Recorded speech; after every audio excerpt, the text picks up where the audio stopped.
What's up, sports fans? You know what it is. It's a DC Sports Huddle sponsored by MGM National Harbor. For the latest in Washington sports, visit MGM National Harbor and experience a sports fan's paradise. I am Rob Woodfork alongside the usual cast of characters. George Wallace, so kind of him to fit us in between his reports, and Dave Preston, who continues to test the boundaries of how the human body can perform at a high level without sleep. I don't know how you do it, brother.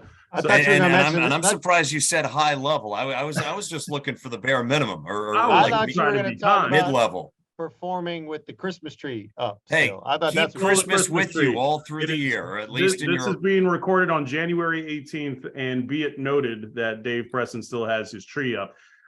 So as we come here with the intent to speak about the Washington Commanders offensive coordinator position, which came available, we broke the huddle, and then they broke the news that they were going to move on from Scott Turner as the offensive coordinator. A lot of options have been bandied out, so we're going to break them down into kind of two categories here today, and who we think is the home run option, the best case scenario that may or may not be plausible for Washington at a very crucial juncture where ownership could be changing pretty soon, and we'll get more into that later in the show.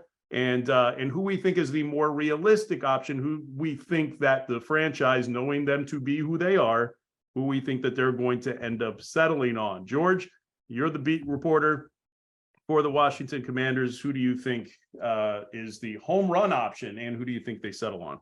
Well, you know, what's funny is the option I would have loved to have been I was intrigued by was Darrell Bevell with Miami, but he's turned him down. So now I got nothing.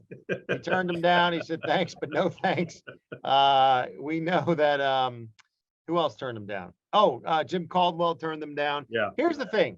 That's my home run right there, is Jim Caldwell. Yeah. And the thing you worry about now is with so much uncertainty, if you're especially if you're an up and coming offensive coordinator, offensive mind, are you going to hitch your wagon to this staff knowing that ownership is changing and you could be blown out in half a year or a year or whatever? And yeah, maybe you come in and do a good job and you can be considered for the future. But if I'm an up and coming guy, I'm not hitching my wagon to Ron Rivera's staff. If you are a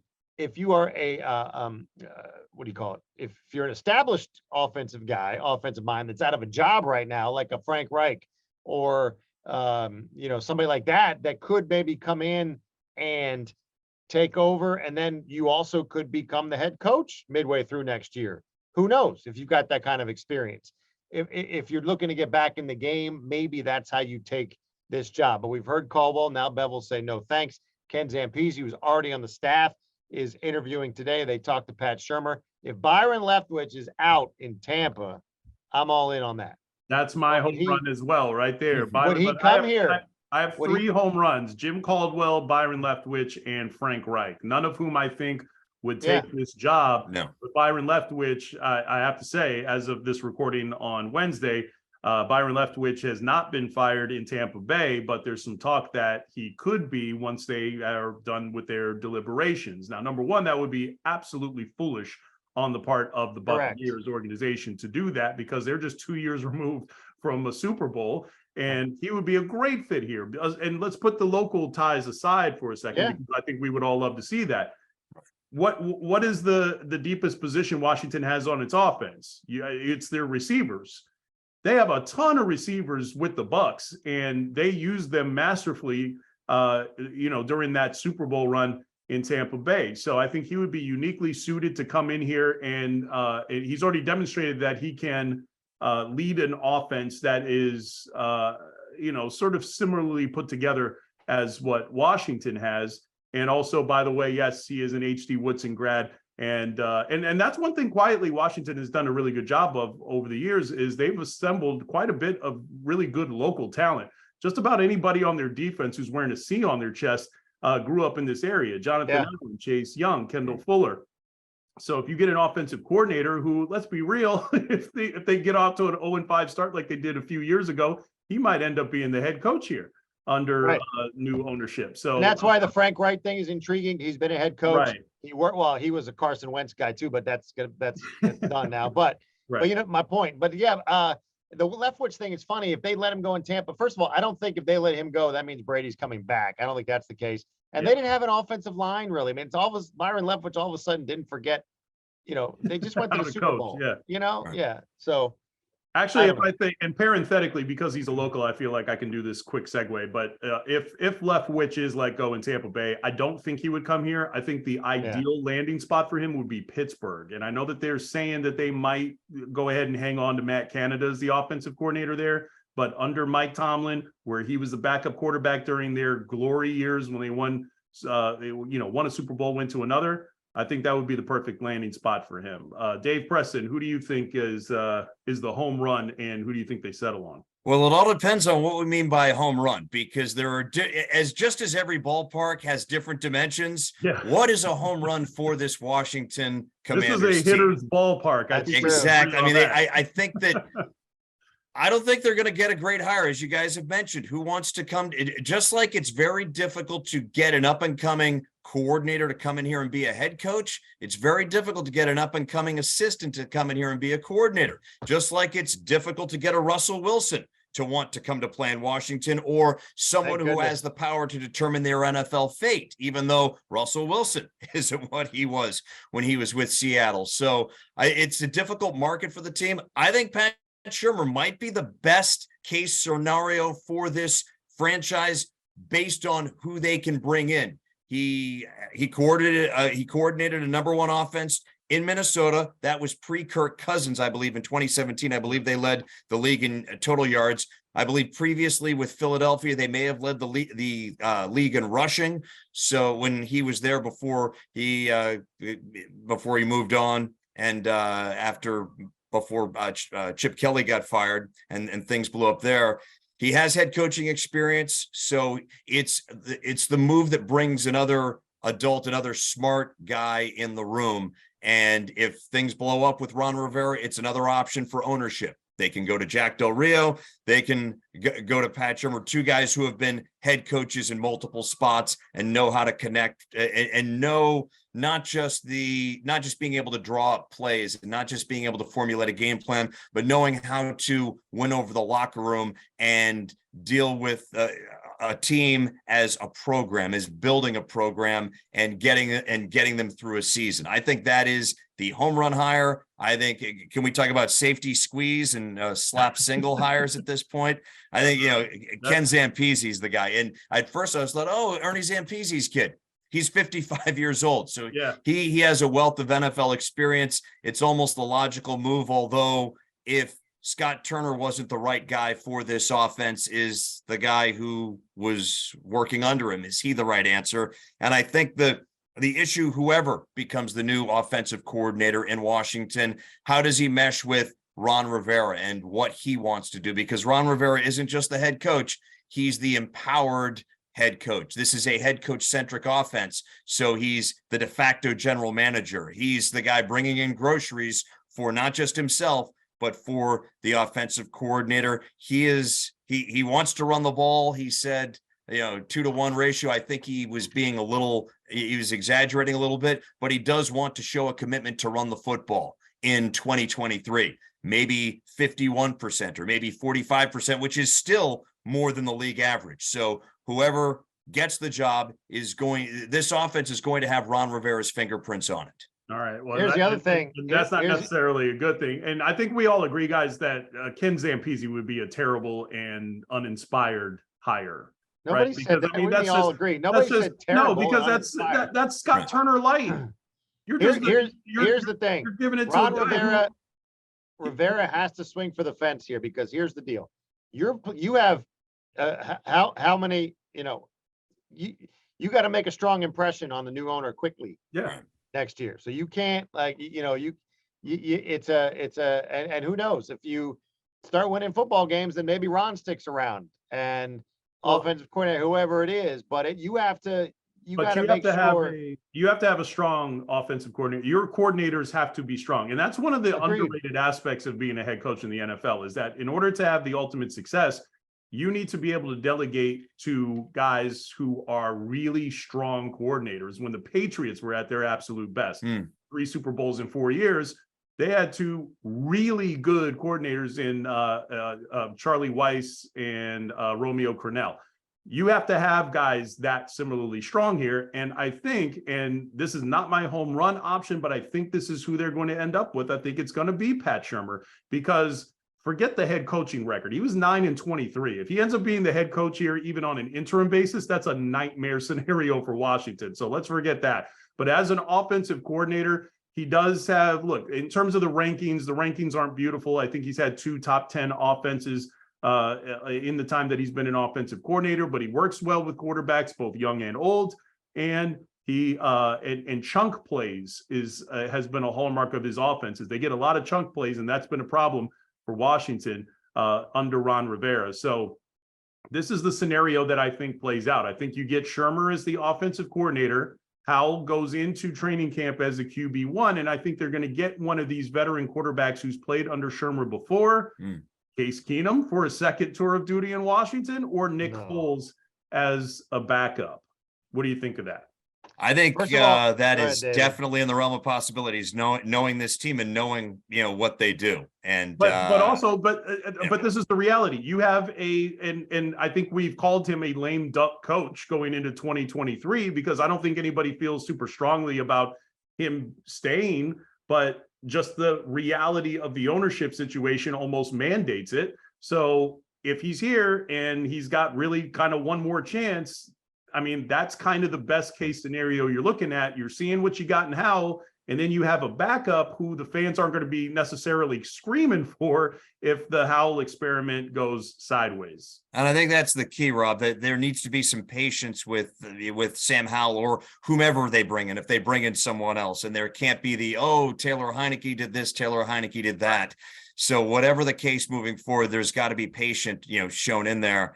And also, and Shurmur is unlikely to stand on the table for Taylor Heineke to come back. And I think you have more of an opportunity for that to happen if Zampese is back. And I'm going to throw out his Cleveland record, because nobody has been good with the Browns over the years. But he was an unmitigated disaster with the Giants too. Yeah. But that was at the tail end of the Manning era too.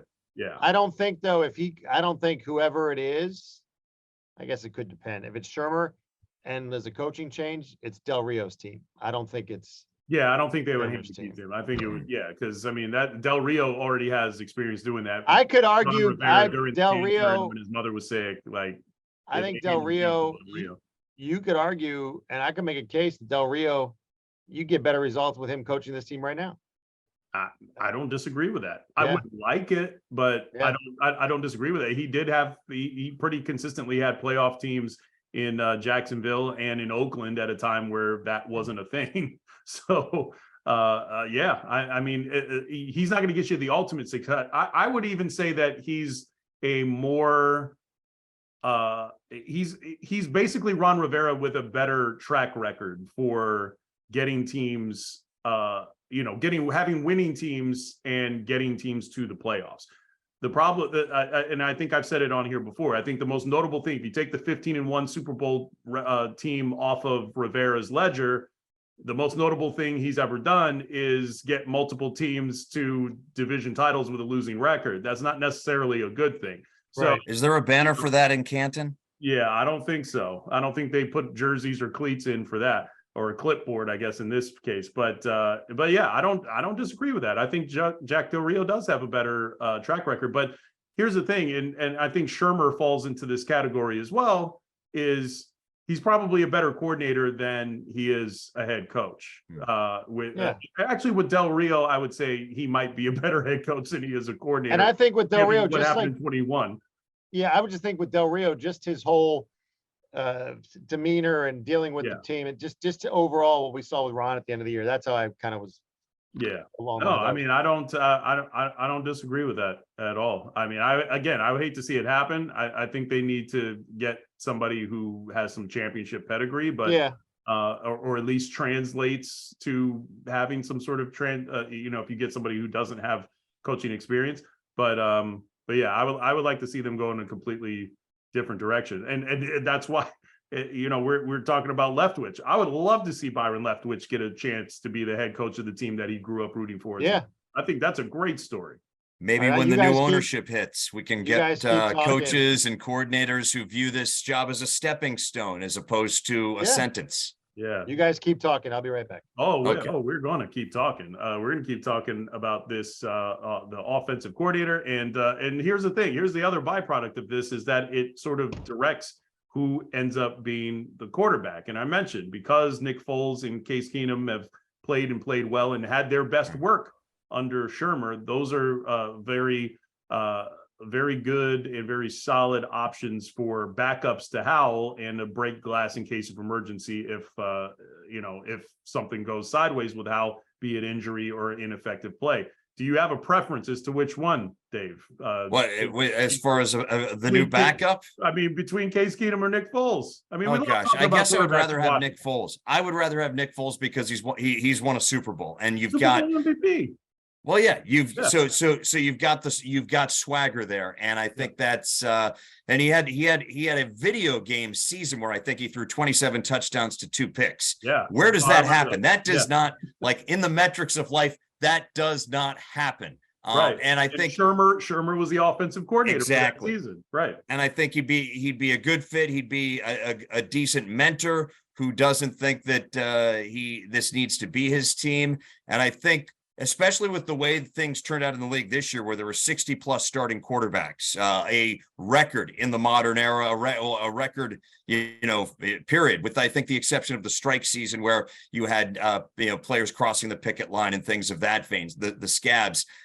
You almost have to figure out, with a few exceptions, you're going to start more than one quarterback over the span of a 17-game season. So it's very important, whomever they bring in, he's the right fit with this offense, whether it's Keenum, whether it's Foles. I think Foles has a higher floor and a higher ceiling than and we already know the Case Keenum story here. He's Case Keenum, and that's not to disparage him, but right. He's not done what Nick Foles has done. And I think when you need a backup quarterback, it's either when you're in a pinch, when your starter's gotten hurt, or you're down 15 points at the half and the offense isn't doing anything, which has happened on multiple occasions this season, where Taylor Heineke had to take over for an injured Carson Wentz midway through the season, or when Carson Wentz had to try to jumpstart a very, very lacking offense in San Francisco. And that's when you need a guy like, if Nick Foles comes in with his swagger, with his presence, with his track record of being able to jumpstart offenses, I think that's a win-win for this franchise. If he comes in with Pat Shurmur, granted, there's a lot of ifs in the equation. And for all we know, he comes in and he looks around and he sees how things are run inside the building, and he realizes, you know what, I can hang out and not do anything for another year. I can play golf. I can do whatever and hope for a better job. And so also he could easily come in for the final interview and say, you know what, this ain't for me. Good luck. And also, it's worth pointing out his preferred jersey, number 9, just got retired a couple of weeks ago. Another name that has been bandied about that, I haven't seen a lot of traction on, but I've seen a couple of people throw this name out. Eric Bieniemy. He's rumored to be not only an option, but a favorite when the Chiefs season ends. He's in the last year of his contract. I believe this is the second straight year he signed a 1-year deal to go back to Kansas City. And I don't like to even repeat this because it feels like it's something that people are making up to cover for the fact that this man should have had a head coaching job probably like 5 years ago. Right. But there's some talk that he's maybe worn his welcome out in Kansas City, and he may be looking for a new opportunity. And Washington would make a lot of sense for a couple of reasons. Number one, and you always have to do the dot connecting in the NFL because it's always about relationships. His last season as an NFL player was in 1999 in Philadelphia. Rivera was on Andy Reid's staff that year, as was Pat Shurmur, who we've been talking about. And that's another reason for Shurmur, is that he and Rivera go back a long ways. They've worked together for at least a couple of years in Philadelphia. But Bieniemy would be an interesting one because of the success that they've had in Kansas City, especially on the offensive side of the ball. And the thing that everybody points to for him not being a head coach, which is idiotic, but it's what's being said, is that he doesn't call plays. And coming here would allow him to check the one box on his resume that appears to be, or at least people are saying, is why he's not a head coach.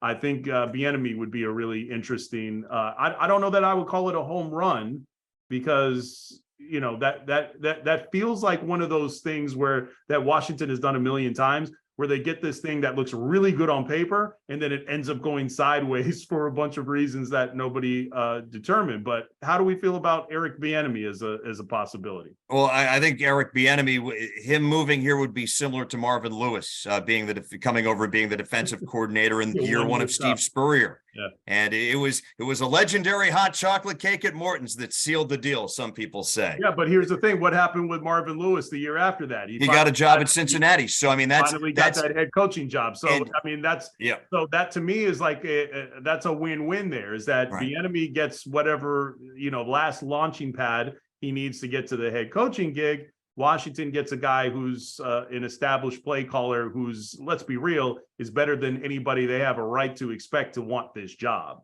And I'm going to throw this out there. Even if Bieniemy does come on the staff as the offensive coordinator, Ron Rivera will still learn the offensive players' names, unlike the old ball coach back in the day. And we talked earlier during the huddle, gentlemen, about it. No one who's up and coming really comes to Washington. Marvin Lewis is one of the few exceptions. Yeah. And I'm not going to throw Sean McVay into the equation, because he was a grassroots, came up as a quality control guy.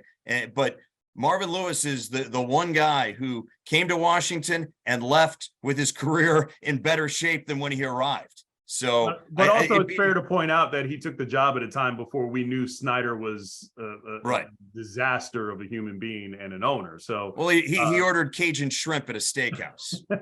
There you go. Which was, and it wasn't even on the menu. George, what do you think of Eric Bieniemy? I like him. What do you think about Cajun shrimp? It's again, that's a name that would be very welcome. I just don't think it's something that's going to happen. I mean, I haven't heard his name. Has he been linked to anything else this offseason? No, there's been a couple of people who are there. I mean, they're not actual NFL reporters, but they're sort of plugged in that I've seen throw that name out there on the possibility that perhaps, the Kansas City's run its course and it's time for a new opportunity. So that's a name that I don't think any official people are saying as a strong possibility, but I've seen a couple of people who are sort of dialed into the league.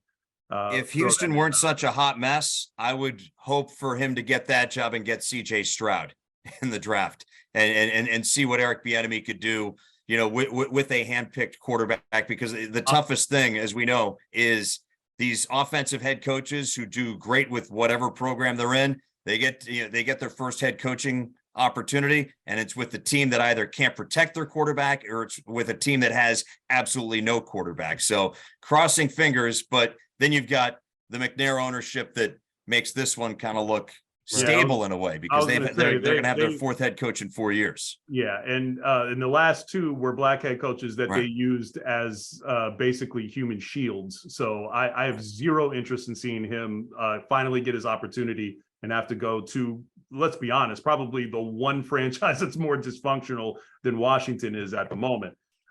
So Tua Tagovailoa says he's coming back to Maryland. I know my favorite Terps alum, George Wallace, has to be excited about that, right?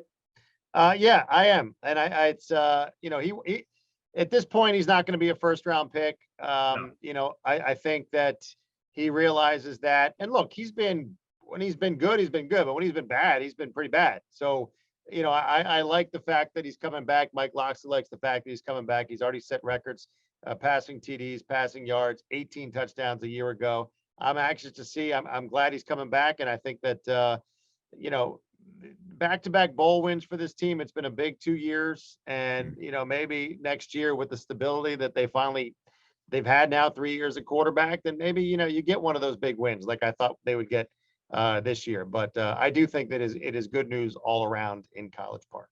I agree with that. And Dave Preston, and I'm actually going to take it a step further, Dave. I'm going to say that, and George brought up his draft status.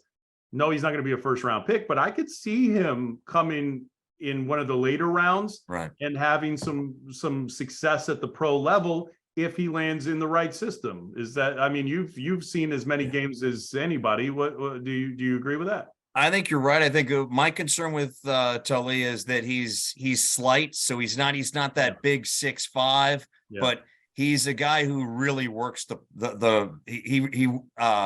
take a quote from Apollo 13, he works the problem when he's out there on the field. He works the offense to his benefit. There were times this year where he looked as though he was 2 steps ahead in the chess match against the defense. And he not necessarily knew everything that they were going to do, but he was so on point with his progressions. And with the right team, he'll be able to do that. With good pass protection, and Maryland was better this year, he'll be able to do that. My concern with him, and you look at his older brother and the injury issues that he has had, it's not mandatory that a starting quarterback in the NFL be 6'3", 6'4", 6'5", and be huge. But you know what? It definitely helps, because the name of the game on defense in many ways is get to the quarterback. The quarterback must go down, and he must go down hard. And with the force of these monsters on defense now, and how huge they are and how fast they are, it's just, you see a lot, as we mentioned earlier, 65, I think,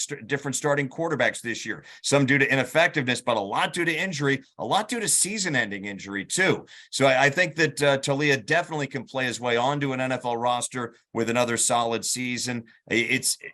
Being selfish, it's a bummer that they're going to shift away from divisional play, East and West, the following season, because I think Maryland is so hamstrung by having to play Penn State, Ohio State, Michigan State, and then occasionally a Wisconsin and somebody else that's good from the West Division, to the point where you got to play these schools back to back to back. And it's tough to go through that meat grinder from a program standpoint. But I'm excited to see Talia come back next year. He's been great to work with from a media standpoint. He's a very shy young kid, but he's really come out of his shell the last couple of years, and pun not intended. And it'll be fun to see him come. Pun if ever I heard one. It'll be fun to see him come out of the shell before kickoff this fall. Coming out of the shell. Rob, have you seen the shell where they light the stuff up?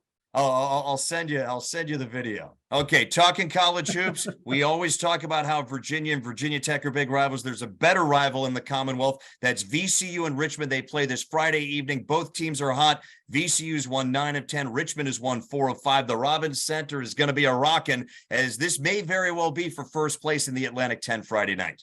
All right, that was look at that, man. Look, with the buzzer beater, just hang the hand up if you want. Stick the landing. All right. This is a fun edition of the DC Sports Huddle, sponsored by MGM National Harbor. For the latest in Washington sports, visit MGM National Harbor and experience a sports fan's paradise. I am Rob Woodfork signing off alongside George Wallace, who's pretending he's going to break the huddle, but he's definitely not, and Dave Preston, who will join me in breaking the huddle.